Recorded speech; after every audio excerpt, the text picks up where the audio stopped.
Hey everybody, I'm Mike. I'm the CTO and one of the co-founders here at Elvex, and I wanted to show you some new collaboration features that we shipped recently in Elvex, and we're going to do something fun to show them off today. We're going to make some music. So Coldplay is actually in town right now in my hometown of Toronto, Ontario, Canada, and one of my fave songs of theirs is Clocks, and so I was trying to recreate this sort of in a program called Strudel, which is very, very cool. Don't have time to go into Strudel, but it's a way to kind of make music using code. And so if I play what we've got here, some folks might recognize this melody. We've got the basics of Clocks from Coldplay, right? What I really wanted to do here, though, is to try to make sort of a more dancey version of what Coldplay is doing. And so I actually used a custom assistant in Elvex to give me a hand here. So this assistant already has access to the entire Strudel documentation that we're able to plug in as a data source. And so I kind of gave it what we're starting with here over on the right as a prompt and kind of said, can you make this a little bit more dancey for me, right?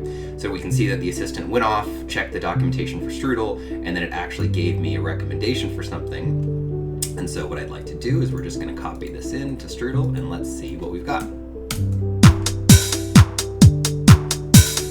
Nice, that actually sounds pretty good. I'm liking like the 4 on the floor kick drum that it's got. It sounds perfect. So what I want to do now is maybe share this with like somebody that I'm collaborating on the song with, and what I can do is I just click the share dialog up here in the top bar of the conversation window, and I'm going to share this with myself sort of, but we could pretend obviously this is anybody else.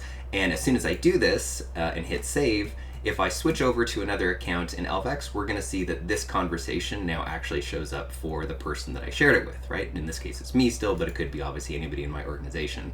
And so they get to see kind of a read-only view of this conversation. They're not able to modify it, but they can see exactly what was there. And they also have the assistant shared with them. And what they can do from here is just clone the conversation, and if they wanted to, now they have a version of this conversation with all the context and everything that I had, and they can kind of kick it off from here to keep going. And of course, they could share this conversation back with me, and so on and so forth. So hope that's helpful, and yeah, eager to see what everyone builds with this.